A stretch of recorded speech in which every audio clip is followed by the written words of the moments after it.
Hi, my name is Angela, and this video is going to be some updates on my residency and licensure kind of pathway as I'm getting closer to graduation and closer to starting my residency training.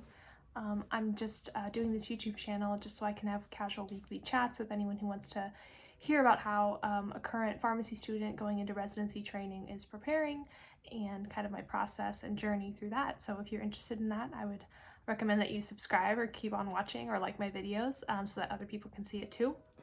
But I'm going into PGY1 residency training in the ambulatory care focus, and you can check out previous videos I've posted in terms of what program I kind of pursued and how I pursued that and other topics. So I'm looking at a note sheet that I have here, and I just wanted to give updates because I feel like a lot has gone on this past week that I think would be helpful to share.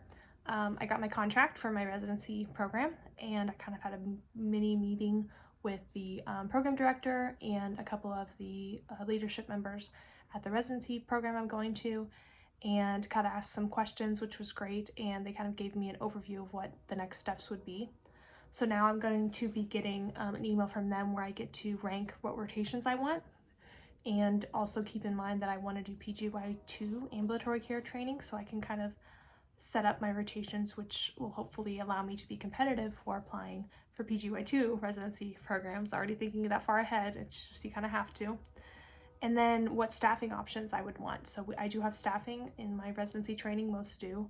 So there are some options, and I've kind of reached out to some current residents to ask them what would be maybe good for me and challenge me. So it's super great that they're helping me with that advice since they've just gone through it.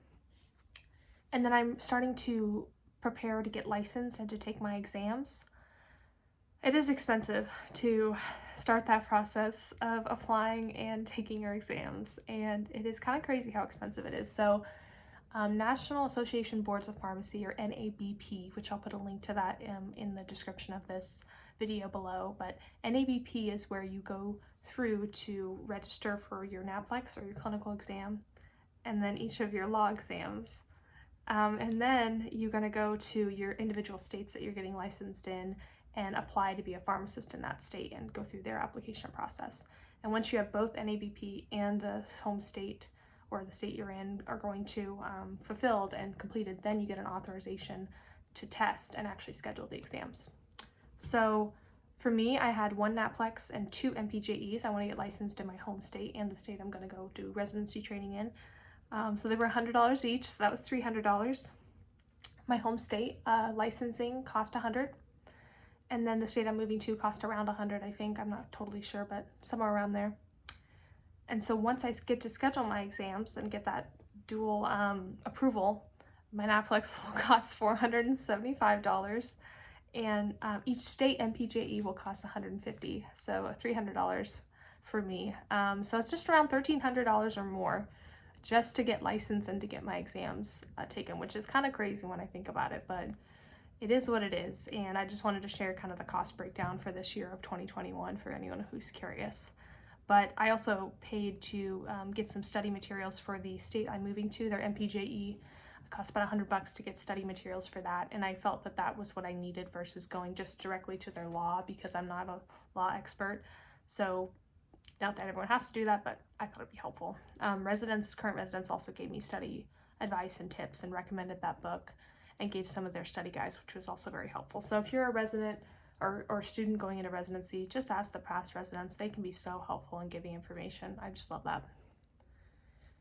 And then I was planning on taking the MPJE for the state I'm currently in since I know it the best since I've been an intern in the community and hospital setting. So I figured I know the law a little bit better in my home state. I would take my clinical exam, then take my home state law exam, then take the state I'm moving to their exam. But I've now realized after meeting with the program directors that I should be trying to get licensed in the state I'm going to be doing residency training in first, because when orientation hits, if I'm a licensed pharmacist, then I have a lot better learning opportunities versus if I'm an intern, I will be getting to see what the licensed pharmacist does at my program, but not actually do it. So that's just something I wasn't expecting. I thought it'd be interesting to share. I'm going to try to do that state first, and then I'll go back to my home state. They've said they might be able to integrate that into my orientation schedule, which would be awesome. I would love that. And then I just wanted to touch on how I'm preparing for the NAPLEX. That's getting ever and ever closer. My goal is to take it right after I graduate. I've heard that a lot of people do it and they kind of cram for it, so that's my goal. But right now I'm studying more intensely than I have in the past months. I've kind of lightly been studying a couple hours a week, but right now I am reading all the chapters and sections that I can, kind of in a mixed fashion, and then focusing on the clinical chapters, not necessarily compounding. Or the RX prep book has like a foundations of pharmacy. I haven't touched like basic stuff. I'm trying to go into more difficult stuff to try and get the hard stuff first. Like for me, it was antibiotics and it was infectious disease. So I hit that first because I knew I would hate it, but I had the most stamina going into that. But there's also practice quizzes that RX Prep has, so I'm going to start taking those and testing myself. There is a pre-NAPLEX that NABP, which I mentioned earlier, offers, and a lot of people have suggested that. It's also around like $100 or so, so just another fee. But that kind of gives you a good idea of how you perform on the real NAPLEX, and our class might do a group class purchase. So if you're a student and you're thinking of looking into that, if you have enough students in your class, maybe you guys can get a discount if you purchase a big group, a group code. And we did that with RX Prep. We did a group code, so we got a discount on the RX Prep book and also the online materials. And the online materials for RX Prep is great. I'll probably do a video on RX Prep here at some point, just talking about how I utilized it and kind of what the best things were for it, because I loved some of the aspects of that book. And then yeah, I'm just working on taking really brief notes, because one of my rotations recently I realized I take too many notes and I don't just internalize the information and kind of trust myself to remember it. So I'm taking notes, just what I think is really what a pharmacist absolutely should know.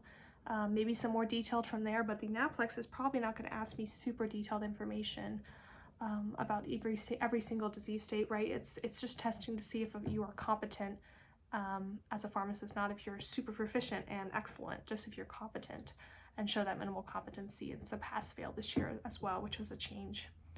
But yeah, so those are just some updates about the licensing fees, how I'm studying for NAPLEX, and kind of how my residency program has been communicating with me. So not super anything in depth into a specific topic, but I just wanted to give some updates. So if you have any questions, feel free to post them below in this video.